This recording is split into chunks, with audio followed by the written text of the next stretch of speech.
All right. Are we in? Yes, yes, Can I we hear are you? live. Okay, Yes, okay. We're bit here. bit It's of a happening. It's live. bit of a different technical setup today, but Okay, yes. yeah, Technical setup. We don't have Chris here. Hello, everybody. yeah. Okay, well, we are Asaf there in Israel, Seth here in the United States. This is the Great Transition. We're talking about what is going on in the world, and isn't there a lot going on in the world Whew. through the lens of the wisdom of Kabbalah? We're going to open up a whole lot today for you, for us, for everybody. At the end of the day, this wisdom is for everyone. You know, my sister, I'm visiting her now. Brought my family out to visit. My sister has two little kids. I forget what it's like to have these little kids. Like you imprint, Mm-hmm. you install on them how they look at the world, how they Mm-hmm. respond, So, how like what they know, what interests them. Of mm-hmm. course, they have their own temperament, but Mm-hmm. they learn about what What does she you have? know. It's a new boy? She just had a baby girl, but she has Girl. a almost a 2-year-old boy. Right, right, right. Yeah, Yeah, I actually remember. I mean, when last time I was at your place, I think she was there like on the last day, came to visit or something like that. probably when the first one was born. Yeah. Yeah, yeah. So um, it's really clear that with kids, first of all, you don't tell kids that, well, there's a lot to I'm getting a lot of like insight into this, like seeing the little babies. First of all, the kids don't know have no idea what's going on, Yeah. right? But the parents know what's going on. The kids don't know where the food comes from. The parents know where the food comes from. Yeah. We should think about this in terms of like the news and everything going on in the world. That the people who are controlling uh, billions of dollars, the people who are controlling countries, they're not telling the little infants of the country what's going on. So first of all, everybody here, stop believing the news. Okay, we have a lot to open today. And we need to like put a few ground rules down. Mm-hmm. Whatever you're being told as if you're a child, and that's enough to get you to be quiet and sit down at the table, or that's enough to get you to like, let's have like a fun Wait, 2 hours wait, together now wait. playing on the Let floor. me let me refine that statement. Okay, I mean what you're Okay. told is when your parents tell you what you need to know, they have your best interests in mind. What you're Yes. told when you listen to the news, they have their interests in mind, which many times have to do with your getting your vote or getting your money or something similar. I guess I So just want to focus on the one thing that yeah. is it's not whether or not they have their good best interest in mind or not. The point is you're not getting the whole story. Mm-hmm. There's no way to tell you the story. There's no Yeah. way you would. My boys are 20, and it was funny last night. They're sitting there with their little 2-year-old cousin. They're like, "Listen, kid, you're going to work Monday to Wednesday. The government's going to take it for taxes. You got to get out of this bubble." They're like joking. I saw the two of them like laughing and talking to the 2-year-old. Like, this is not how it's like in the real world. You're going to get out there soon. We need to toughen you up. It's funny because Get like when you have ready. a little kid that, yeah, he doesn't. A little kid doesn't know what's going on in the world, and in the same way, first of all, he can't, and the big people don't tell him what's going on in the world. Hmm. For us, the big people, the people meaning the people who have these billion-dollar budgets, they're Hmm. not telling us really what's going on. Yeah. The same way you wouldn't tell your even if you have a business. And politicians, same deal here, same thing. They too, I remember when I studied took some courses in political science in university. This is something that is known, like most, the professors. It's very clear. They call it the politics of the outside and the politics of the inside. It's very clear. It's very known to anyone who understands a little bit about how things work, that also by nature of how these systems work, they can't also say everything. And also what basically there is what the media gets, and then it also goes through their filter, but there's even what they know to begin with is not the whole story. sometimes it's even opposite to the story that's happening on the inside. And then on the inside, you have like all kinds of personal relationships. A lot of things depend on on personas and personal relationships between what we call leaders and, of course, the billionaires that are pulling strings. That all the politicians owe them things because they donated to their campaigns, things like that. But this is like a known thing. There is what we see, and Okay, then so there's, if yeah, it's known, yeah. then why do we keep falling for it? So our I wish Chris was here today, but Asaf and my goal today, our goal today, is to hopefully clarify some things about life so that you leave after this hour uh, better suited for the world that we are entering into. The world we're in, but the changes that are coming upon us now very, very quickly. Mm-hmm. First of all, we're not going to believe what we get from the news. We're going to take it in. We're going to see what's going on and what the stories are. Um, if it says on the news that there's a thunderstorm out, coming, so Mm-hmm. it's worthwhile to know that. Yeah.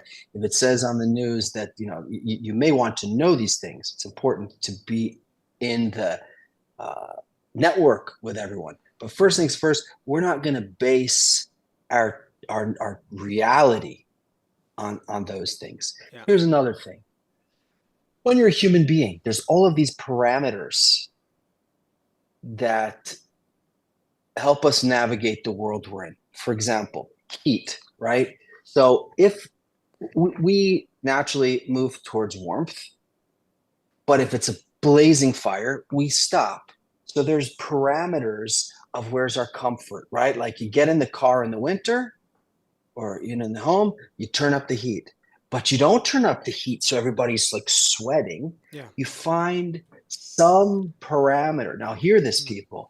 That's how it is in life. It doesn't not supposed to be too hot, not supposed to be too cold. There is a place where the human being comfortably Mm-hmm. sits. Some Yeah. like it a little warm, By the way, the some like entire planet works that way as well. That what you just said is the very pretty much the definition of homeostasis or equilibrium. The reason that we're alive is because our planet is miraculously able to keep a constancy in a world in a universe where everything's dynamic and changing.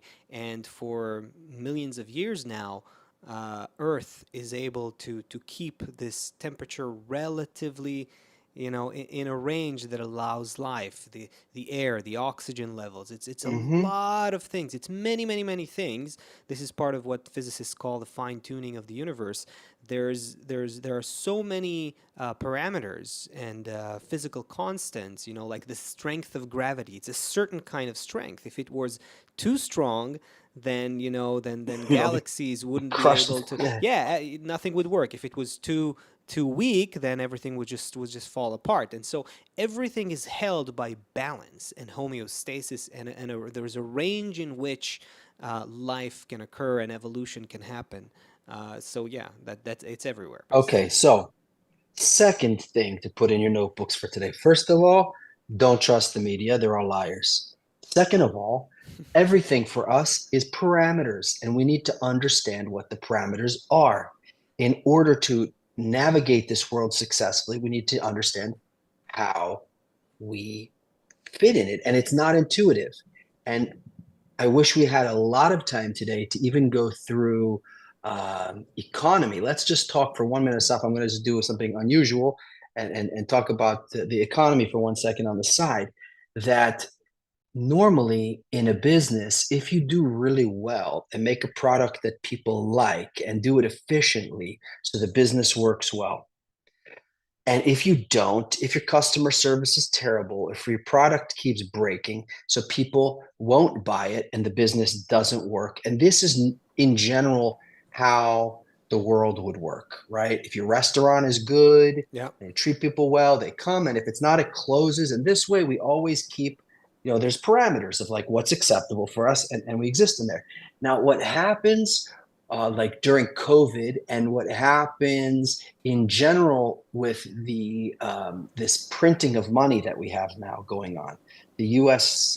Is printing like $1 trillion every Yeah. 100 days or Wait, something just one insane like second. that. Yeah. Friends are saying that, viewers are saying that my microphone is low. I just picked it up a little bit. So hopefully this is better. So please, friends, tell me if this is better. Okay. Yeah, go ahead. Okay.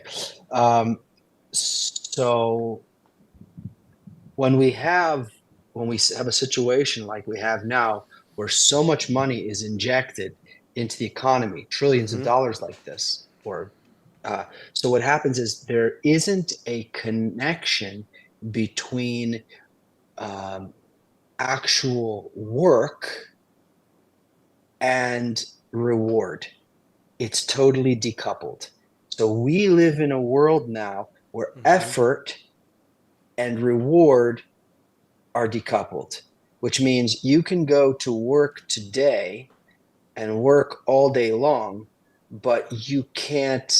Well, we all know this. I mean, everyone goes to the grocery store and see how prices keeps going up, up, up, up, up, but people aren't getting paid more and more and more and more and more, and rent Oh, keeps I see going what up, you're up, up, saying. up, up, and people It, are there's no like direct connection anymore. Like you make a certain we amount are of in a effort. system that where, basically we give labor for income, but you're saying that It's the income decoupled. level the income levels are not really reflective of the labor.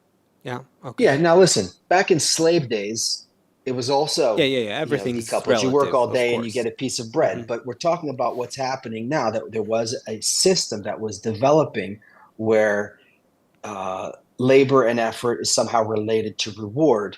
And now, because of the printing of all of this money, it's not. So we have all of these places that around us all now where we don't know where the parameters are, and we don't know how to act, right? Like if I give good support, then I Mm. get customers in my business. Uh-huh. But now it doesn't matter. Like all of a sudden, some companies all the way up here and other companies down here. I'm working all day. I can't afford to live. I don't know. The media is telling me this, but it doesn't seem like it like what, or everything seems bad, but somehow like I can go out and go sit in the park for an hour and everything seems okay. But at the same time, like there's a war coming. I don't know. Like what are the, like versus an animal, right? Like Mm-hmm. the animal, if he feels the pressure, he leaves before the storm comes. Or Yeah. the animal, he sees the predator, he leaves before the predator comes. Like he gets Yeah. hungry, he goes out and eats something. He gets Yeah, tired, he there's goes to all sleep. these He's great documentations, by the way, of how animals have a sense, an instinctive sense when natural disasters are about to happen, like when a tsunami is about to hit or a big hurricane or things like that. Some animals, they sense that just because they're tuned to the earth in a different way, and their senses work differently. I so remember here just, we are. yeah. Hmm. So here we are, totally decoupled from the correct parameters. We don't know what, even the stuff that's happening now. And again, we're not a political show, and we're not an ethical or moral kind of show. We want to discover together in these conversations with you uh, what's going, like what are the forces going on behind things. But even when we see yesterday in the Olympics, there was a a biological male who fought against a biological female in boxing in the Olympics, and I didn't she follow. stopped. Okay, Hmm. No, no, tell me. Hmm. it was in my news feed this morning. So the biological woman Hmm. who trained all these years for the Olympics, she was being beaten up by a man, in the Hmm. Olympics, and she quit after a few seconds. She said, "I'd never been hit so hard in my life," and she couldn't sustain the power of the punches and left. So we don't even know like what it today, and we're not making judgments here. We're just putting these things out. Like it's not even clear to us what is a man and what is a woman. If a person is born a biological man and calls himself a woman, we put him in a boxing ring with another woman saying it's women's boxing and let them fight. Like what we don't, we're so far as a uh, society now from knowing how to define almost anything. And the world is like just falling, falling because we don't know what to hold on to. We don't know what's real. We don't know. Um, we don't know what actions to do to get the results we want. I don't even think we know what are the results we want. That's that. I would argue that might be the problem. What is it that we want? You know, what's what does the human being want in the 21st century?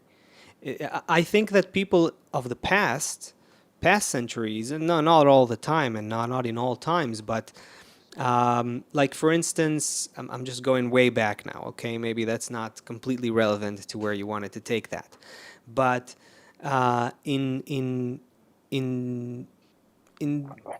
past times, there were places where people would work their entire lives to build some palace or some monument, and they wouldn't even see the completion of the structure in their lifetime.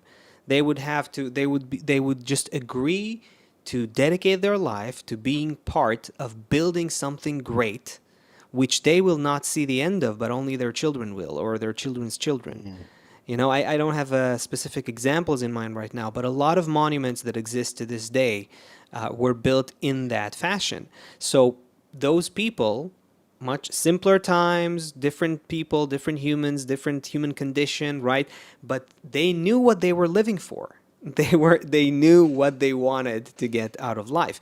What you see today, the human being of the 21st century, the classic like modern human being, let's say, I don't know necessarily that people on the on the whole, like that most people have a goal in life. I'm not even talking about a spiritual goal, just that they know what they want to get out of life. I think that's a big problem with younger people today growing You up, know, as you and say this, and yeah. Hmm. I think that when yeah, What? there was a funny meme I saw that there was some older like rock and roll guy saying to some kid, he's like, "Oh, your music today is crap. When I was a kid, we used to dress up in tight pants and spray our hair out." Like Yeah. everything is relative, you know. Everything is relative, but and I guess we're finally of the age where we're like, you know, when we were kids, it used to be like this. You know, I can't believe we're actually saying that, but Hmm. I don't see today role models in the way that even when we were younger, there were role models in politics. I know we would look at like a JFK in the US, or we would look at like a Jackson or a Michael Jordan, Hmm. or some kind of political role model, some kind of Mahatma Gandhi, you know, some uh, Mahat how do I say his name? Gandhi. You Gandhi, know, yeah, Mahatma like Gandhi, yeah, that's there his were name. people, Mother Teresa, like there were in society MLK, such yeah, sure, people, yeah, okay. that you could Hmm. look up to as some kind of you could aspire to something. I don't see that uh, Hmm. today. So when I, you say that people don't, I mean, there are role models, but you, the what you bring up, I think, is the nature of a role model is very, very different.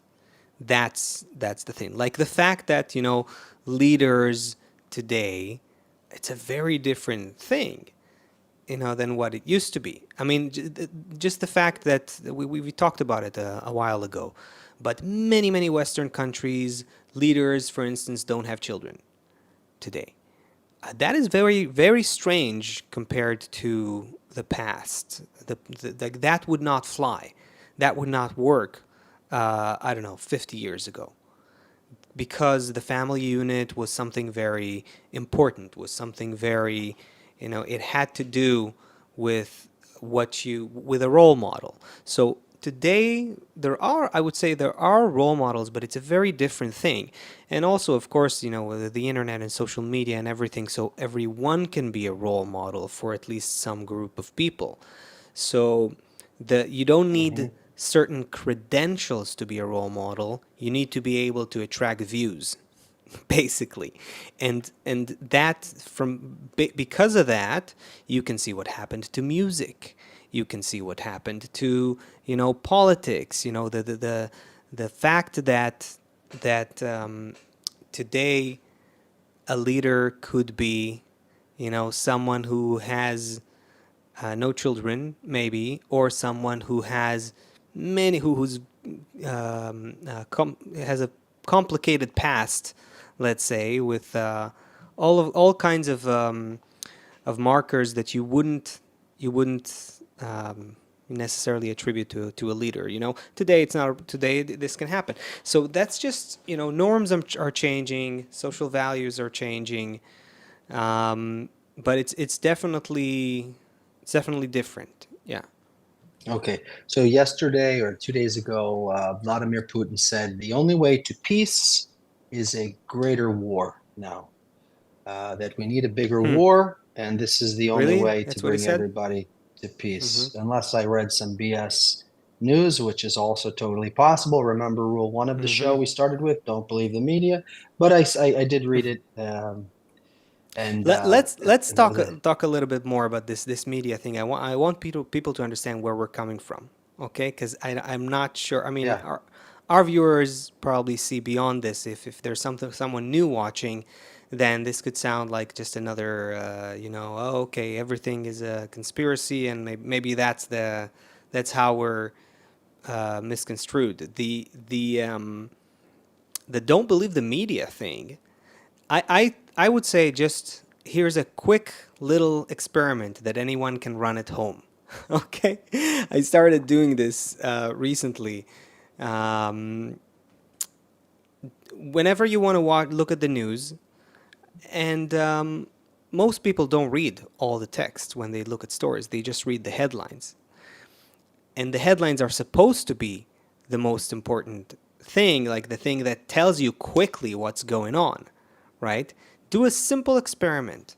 Just when you turn on the news, whether it's the internet, your mobile phone, or the desktop computer or the TV, whatever, just immediately just take a few look at a few headlines in one kind of news channel, and that is identified with, let's say, the left side of the political map, and then immediately after that look at the headlines and look for the same items, headlines about the same items in the other news channel that is identified with the right side of the political map, and just do that a couple of days and see how you think about reality. Try that. Just try that for yourself. I've been doing it here. I have to follow to see what's going on. This is, by the way, this is also another. Here's a Kabbalist advice. This is something our teacher's teacher would do. In his time, there was also a conflict situation. A situation of warfare and conflict surrounding Israel.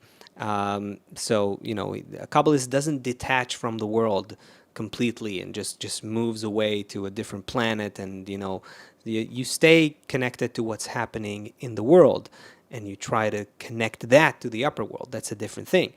But a Kabbalist stays in touch with what's happening in the world. But how our teacher's teacher did it, the Rabash, he would just, in his day, it was mostly radio, right?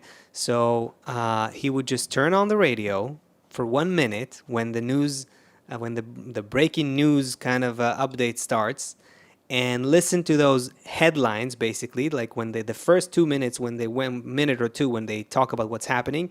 And then as soon as they go into all of the political analysts commentary, and this guy said this and this guy said that, he would just turn it off. And that's how he would do, even if he were to stay updated on what's happening with a war in his country. So he would go and turn on the news once an hour, but just that first minute, and then turn it off.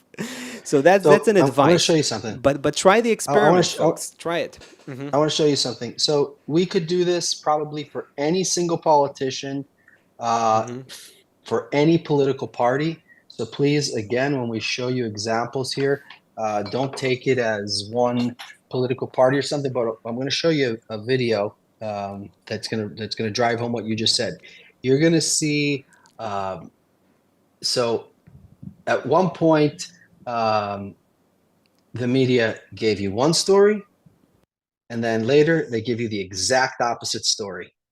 Okay, and then I want to talk to you about the Asch experiment after this. So, Okay. okay, watch this. So hopefully you can hear it also.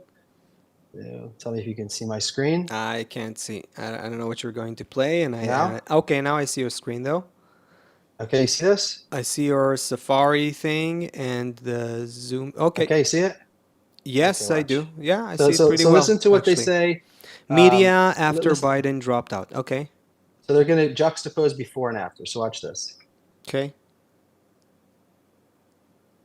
Oh, hold on.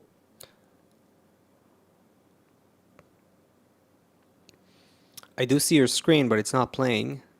Oh, it's loading. Let's see if it'll Still work. loading. Yeah. Okay. That's a bummer. It was working before. Still loading. I tried it differently.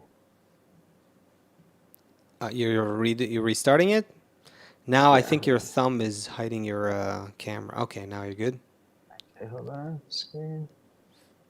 Anyway, while you're at it, I'll add a bit to what I was saying before. So if you do that experiment for a few days, you might discover that your perception of reality is changing, and especially look at items that are covering the same thing, but you will see how much intent there is in a headline, how much the media takes something that happened and uses it as a tool to sway you, to shift public opinion and move your and engineer your perception in a certain way.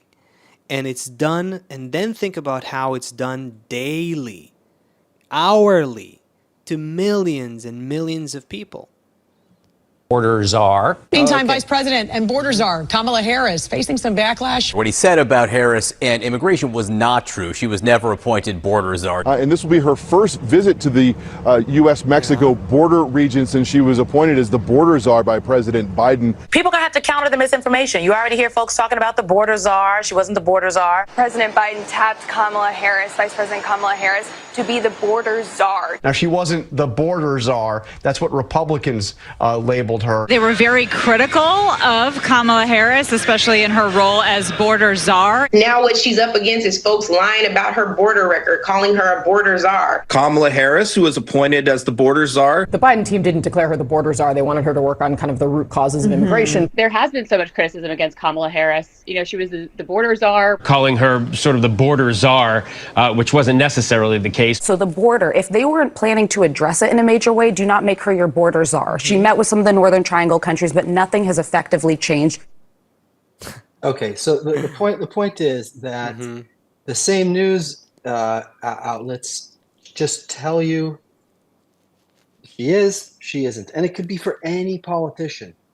Okay, the same people with a straight face saying the exact opposite thing. So now let's talk about this this phenomenon, right? We talked at the beginning. I want to say, these that there's parameters. just another example to kind of demonstrate that.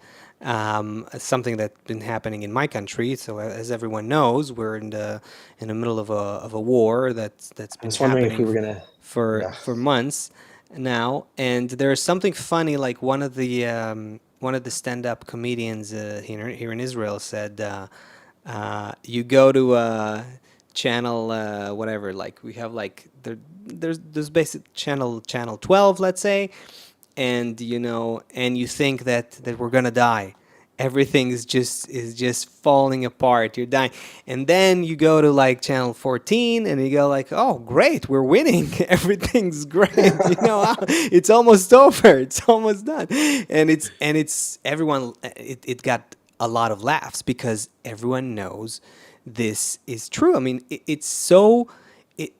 I want to just pause for a second and look at it. When we say don't believe the media, why are we saying that? Because The media is not there to be a window to reality. It's there to use reality to make you vote a certain way, basically, or think a certain thing. And the problem is that we have to rely on some windows to see what's happening in the world, and these are the windows that we have, and they're very dirty, they're crooked, they're biased. It's a very big problem. The media is supposed to be, I mean, if you were to think about human society like an organism, the media is supposed to be like the circulation system of some sort, like the nervous system that kind of shows us what we're up against, the nervous system, let's say, like how all the information has to travel through the body in order for every cell in the body to do its role correctly. And if that's what we have right now is nothing close to just open sharing of what's happening, but it's being twisted and distorted and falsified and colored a certain way. So we have a big problem.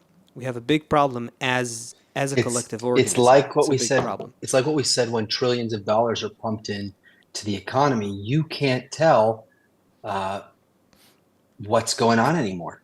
You can't tell what's good and what's bad because, well, you can't. For example, if I go to school and study real hard to be an engineer, okay? Someone else goes to school and gets a degree in studying some obscure thing that there's no practical use for. But if the government comes and pays off the loans of both, you're both on equal footing again, even though there's no use for one in the economy at all. So people will just keep going to school for things that there's no place for in the world because there's no downside to it. Versus, imagine you go to school and you get some degree in something that has no use in the world, and then you end up not being able to earn a living. And so pretty soon people say, okay, I'm not going to take out a loan and go to school for that, because if I do, it's not going to work.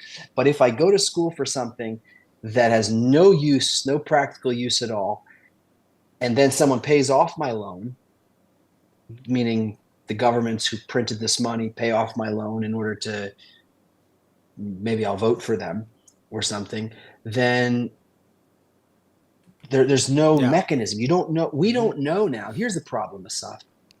We're walking into the fire and we're getting burned and we don't know. We don't have any sensors to know. Yeah. Or there's something good for us, but we don't have any sensor to know how to move towards something good. And now I want to talk about something that you brought up 10 years ago or more in your Crossroads film. And I think it's perfect. And hopefully you can open it up a bit. It's the Asch Experiment.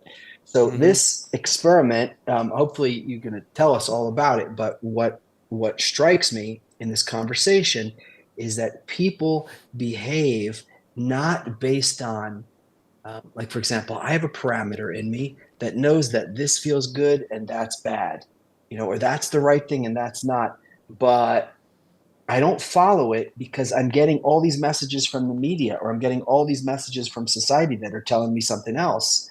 And the parameters are all screwed up. It's like you have a self-driving car and all the parameters are off and the thing just keeps crashing into everything. The thing keeps speeding when the light turns red. That's how we're living our lives, people.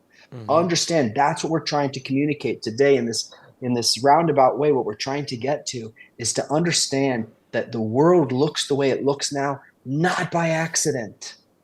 Yeah. Not by accident.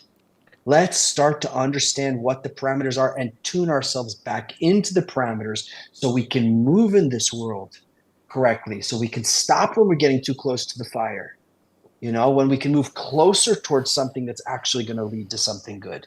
So let's please open up about this Asch Experiment. You're going to show it somehow? You're going to show a video or something? Or Or I have the elevator the experiment if that's a good one, but the I don't really have you the have maybe which one. the picture of the Solomon Asch thing, What's because the picture? Tell me that'll what it make is.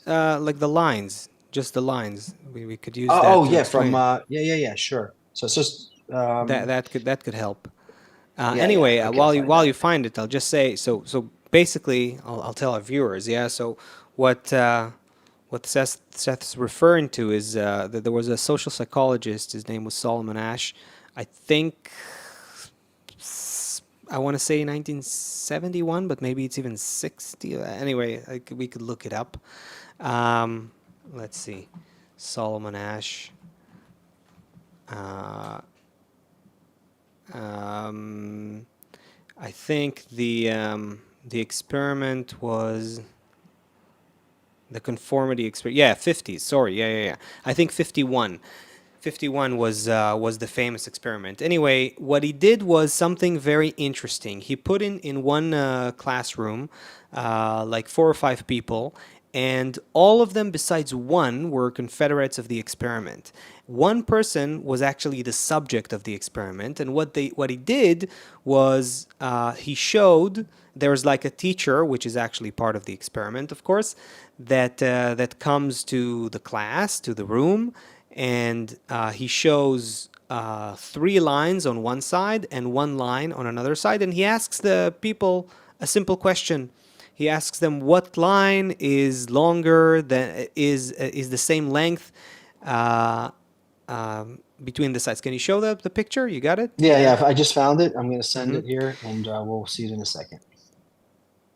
Okay, Keep going. If you you got it? just a sec. Okay. Okay, yeah, Should be here. that'll help. Okay. So It's coming up in a second. So everyone in the room is asked the same question, and the answer is obvious. You only have to see through your eyes to answer the question. It's basically in a moment, Seth will find the picture, and then we can see it. But it's a very simple thing. It's basically what line is longer or shorter, something like that. There we go. We see your yeah. Show us your Safari. There we go. So the target line you see on the left, and then you have A, B, C. So so clearly, if you look at, make it bigger. Yeah, that's awesome. Okay, so clearly, if you look at line C, you see that it's the same length as the target line. Now, the person who's conducting the experiment will ask something like, what line is longer than the target line? A, B, or C, right? So clearly, B is longer, right? And then there's like 5 people who are asked the same question, and they're all confederates besides one, who's the actual subject of the experiment. So all of the confederates are saying the wrong answer, one after the other. So they will say, and they say it like realistically sounding, it's like, yeah, I think it's C. But you can clearly see that B is longer than the target line, let's say. Right? You can ask it in different ways. Maybe they did a little differently, but that's a concept.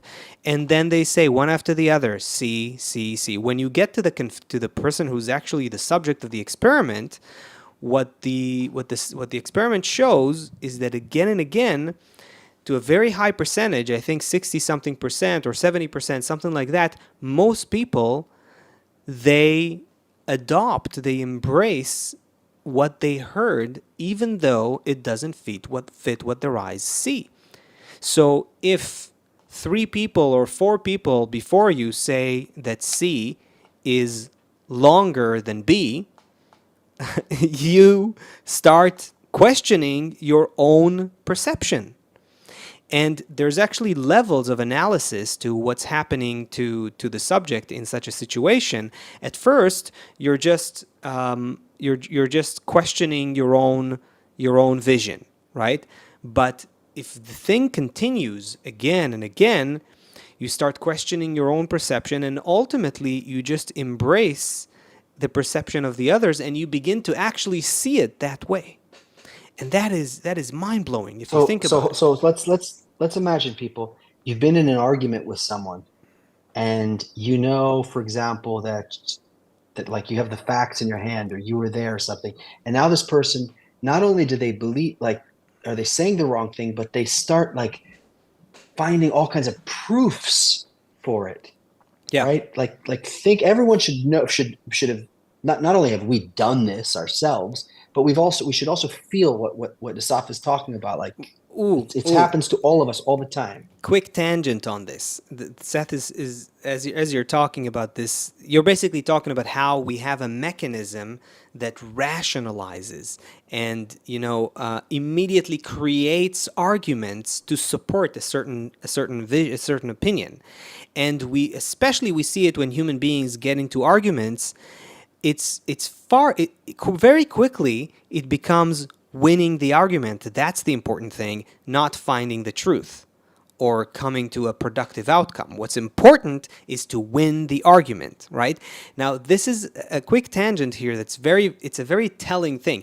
If you look into how the large language model works, these large language models like ChatGPT and Claude and Google Gemini and Meta's Llama, and a lot of more and more people are becoming users of these things.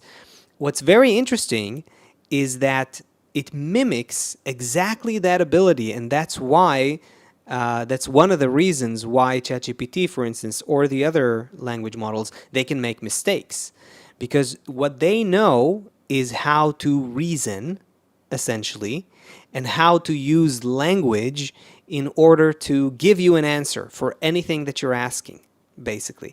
And this is a human ability that is simply AI is just copying it and supercharging it. But it's a funny thing. You can get into a so-called argument with ChatGPT about why something is right, and it can make beautiful arguments and use fancy language and it sounds like it just sounds so credible. But it's just completely factually wrong. And that is, it's very telling, because AI is just a reflection of, it's just mimicking what we're doing. That's essentially what it's doing. And we have to understand how we're built. We're built in that way. When we want to support a certain view, we will justify it and create arguments and so forth to the point that we believe it ourselves. Yeah. This is another experiment showing the same thing in an elevator.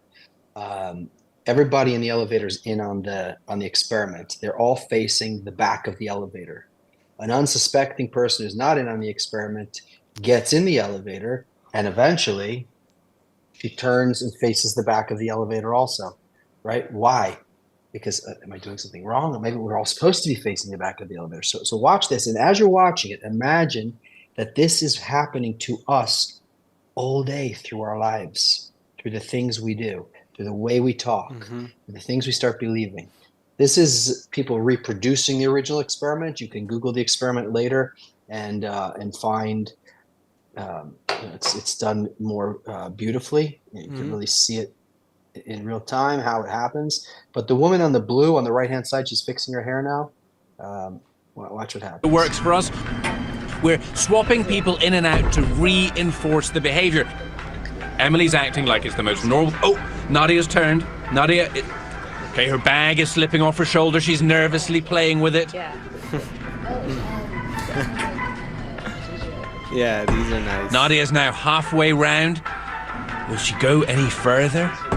Emily gets off, Mike gets on. Again, Mike works for the show.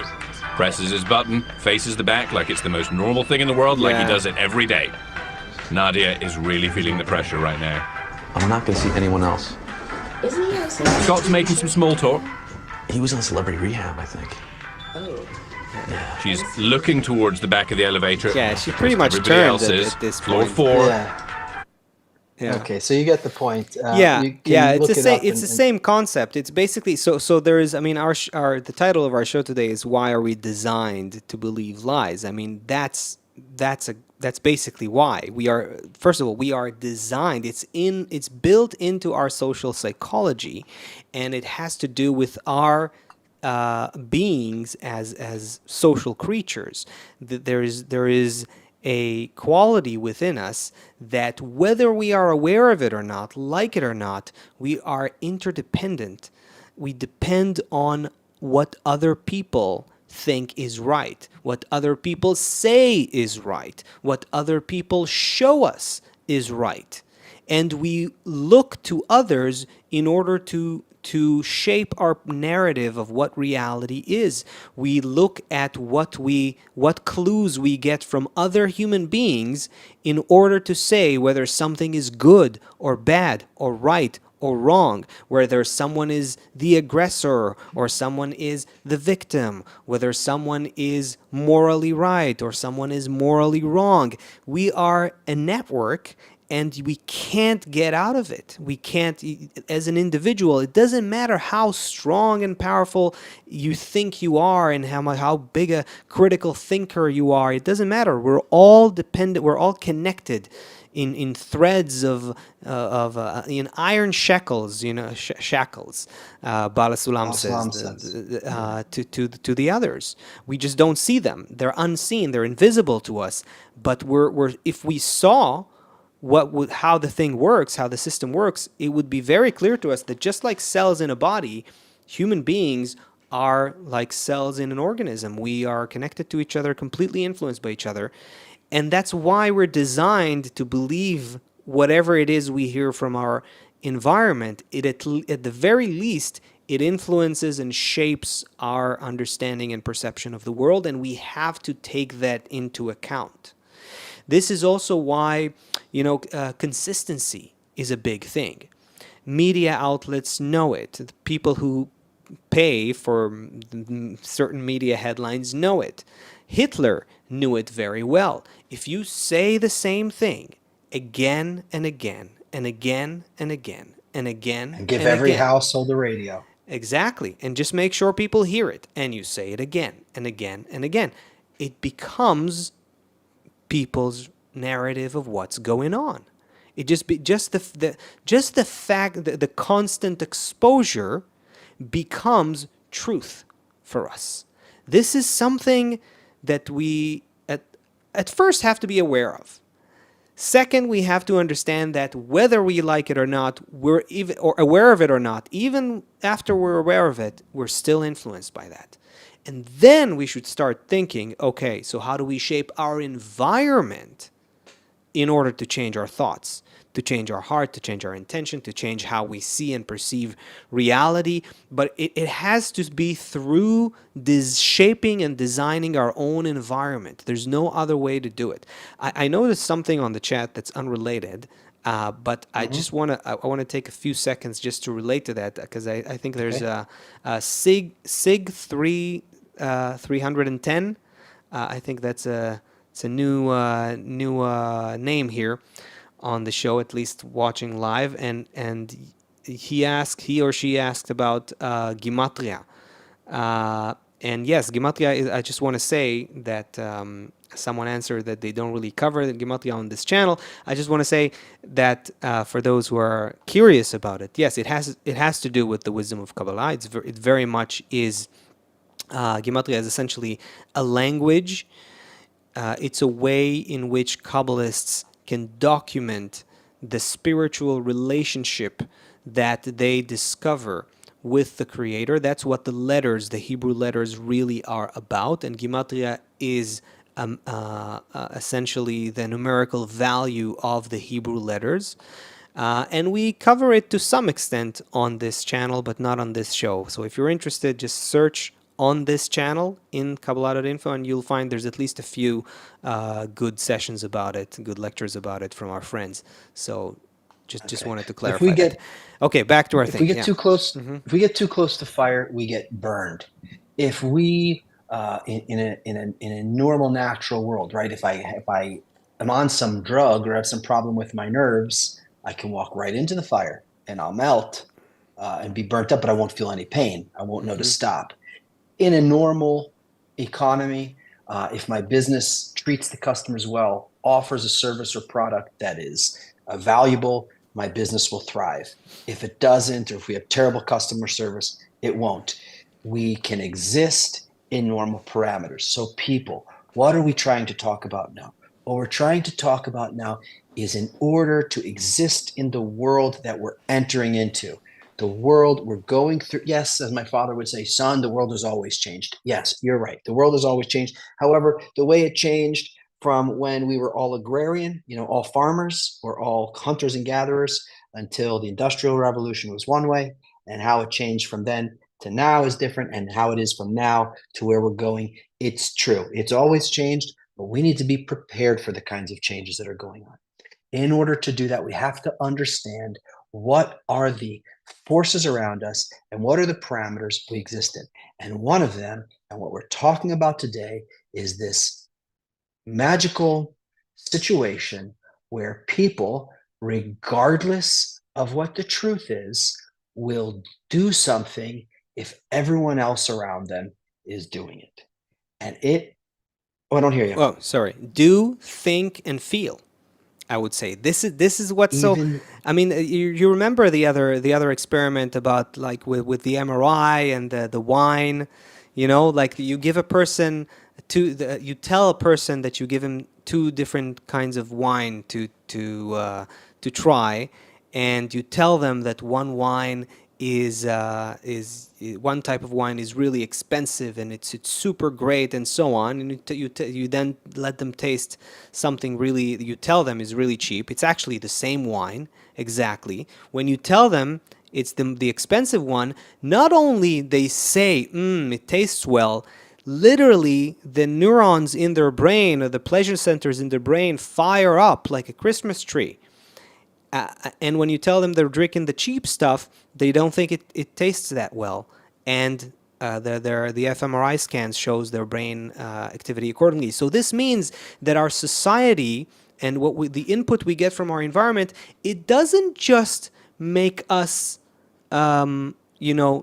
think a certain way or justify a certain thing. It literally changes our flavor. Just think about how pervasive that influence is. So how you taste the world, is completely shaped by whatever it is that your environment influences you. But I think we don't have a lot of time left. We just have a couple of minutes left. I think we should maybe also discuss how, that's just reality. That's people should educate themselves and study a little bit of social psychology. We learn that very directly from the wisdom of Kabbalah, because there we see the foundation of social psychology. We understand that all human beings are part of a network and how that network works, and the concept of incorporation, that is essentially the whole thing that is happening in this reality. Everything that is happening in what we call the material world from the beginning of the universe to today is a process of integration, a process of incorporation. And that is the root of why we are built to believe lies, so to speak, where we are designed to. But we should, Let's flip it. Exactly. Let's flip it. How can we use this? Let's pay it off. How can we use this positively? So here's the thing, for spiritual development. Once we discover the laws of nature, how they really are. Like we thought before, I do things because I'm making the most intelligent decision, or I believe this because it's the right thing to do. It turns out, no, I believe this because this is the thing that I've been influenced by the most, or there's more than the two parameters we discussed today. So now that we understand this parameter, now that we understand how we're built, now let's use it to enter into or to head towards a beautiful, harmonious, integral reality. So even though my eyes see something that looks like the world is like this, or it seems like there's hostility all around me, let's now start to convince each other more and more and more that we're entering into a new kind of reality together.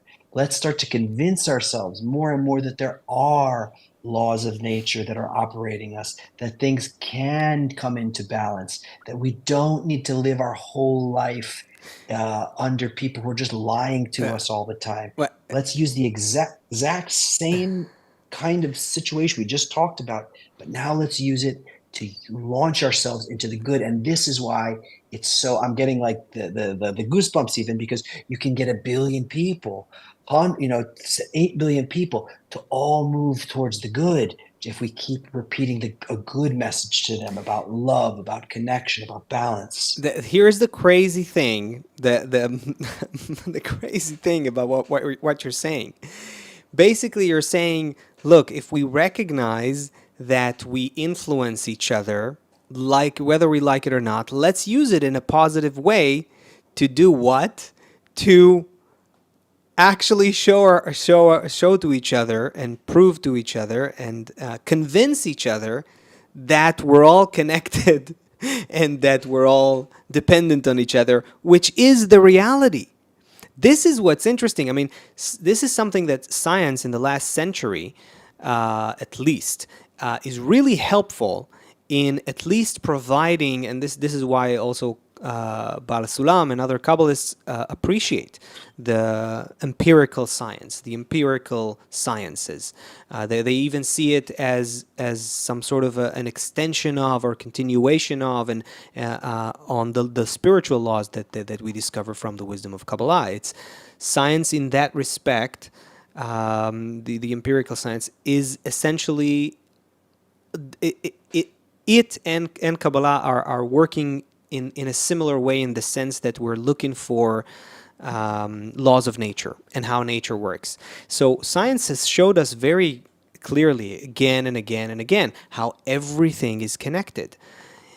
We're studying the depth of this interconnectedness more and more as we develop our science. Just less than 2 years ago, physicists received a Nobel Prize for experimentally proving that quantum entanglement actually happens, which essentially means that that a particle that is here on Earth can be instantly and directly connected to a particle any other place in the universe. And so everything is connected. That is what our best objective, as much as we can call it objective science, tells us. And we're behaving as if we're isolated and we can just, run a society and a world with a constant competition of cutthroat mentality, and would go to war with each other and manipulate each other and propagate false information and so forth. And what you're saying is basically, hey, let's use the fact that we trust each other and believe each other and build our perception of reality based on each other. Let's use that to show to each other how reality actually works, where we actually are. Just think about how crazy that is. It's such a weird. The human being is such a weird creature. I mean, we are the only creature that has this that goes through this detour, understanding that we have the keys in our own hands to shape our own destiny. This does not happen with any other animal in the animal kingdom. It only happens with the human level, as Kabbalists refer to it, the speaking degree, the speaking level. It only happens with us. And the more we see what's happening in the world, the clearer it becomes that this is what we have to do. If you want to change the world, if we want to make a society that works, we have to convince each other that we are in fact connected. We have to do this. We have to step into. There won't be a correction. We have to be the ones in the elevator.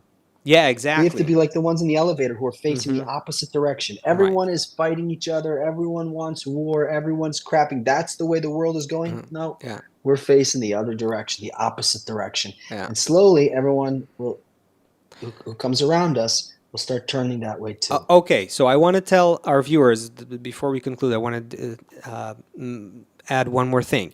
We're talking about changing the world and changing human society, and that's a huge thing. You might think, oh my God, but how do I even start? That's beyond me. I can't change the media. I can't change the leaders. I can't change. That's right.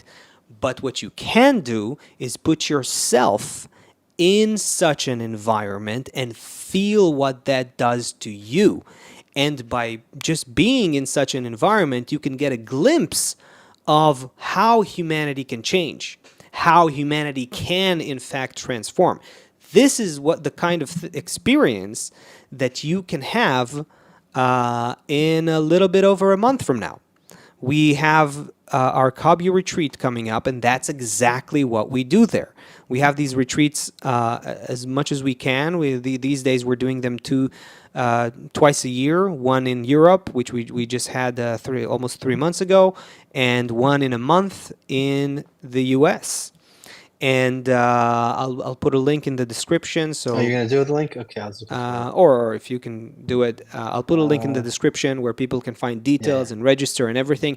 But this is a real, practical, visceral opportunity to feel what it's like to be in an environment that changes you spiritually, that awakens all of those spiritual abilities, let's say, or spiritual desires more accurately, in you, and causes you to expand and adjust your perception of the world, your perception of reality.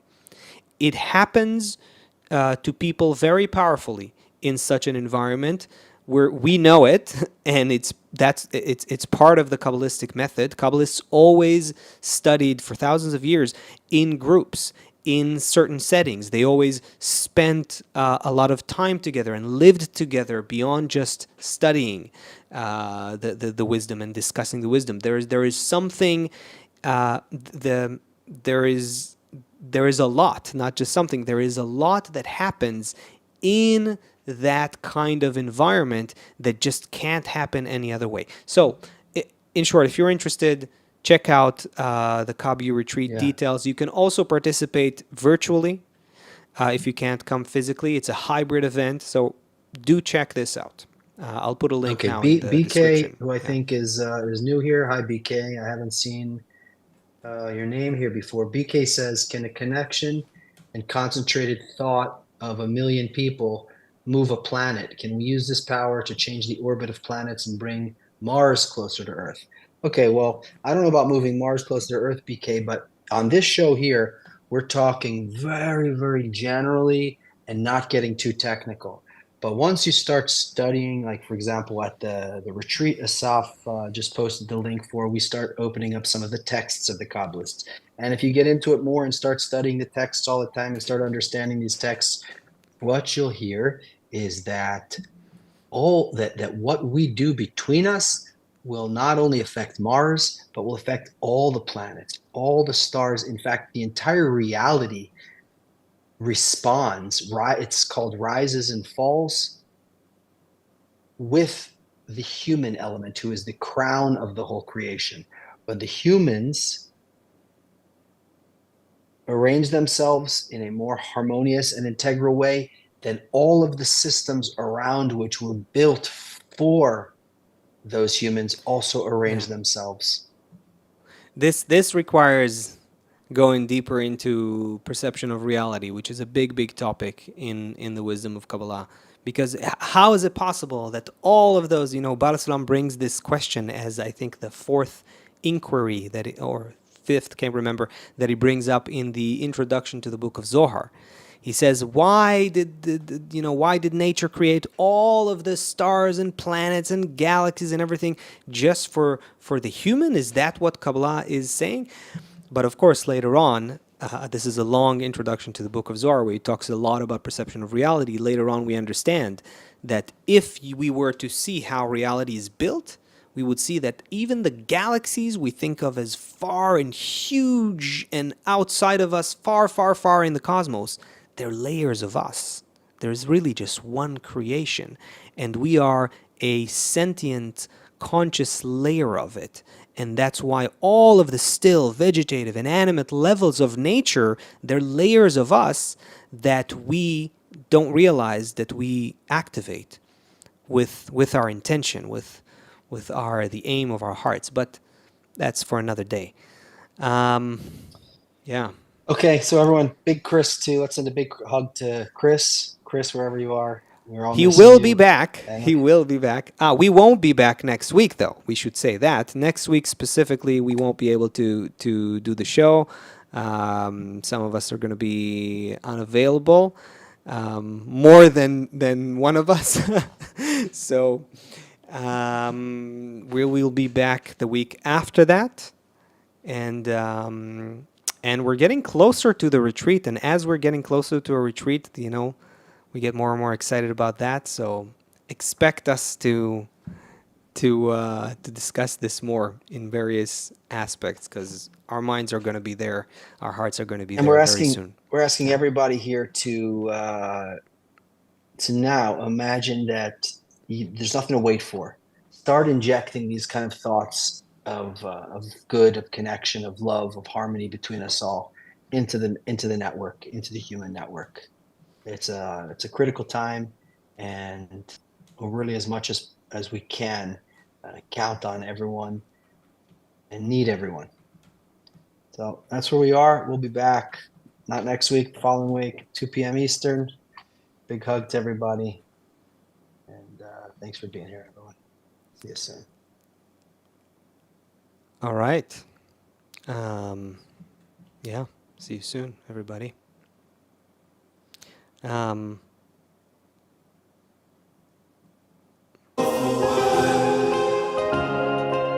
you do a song from where you are?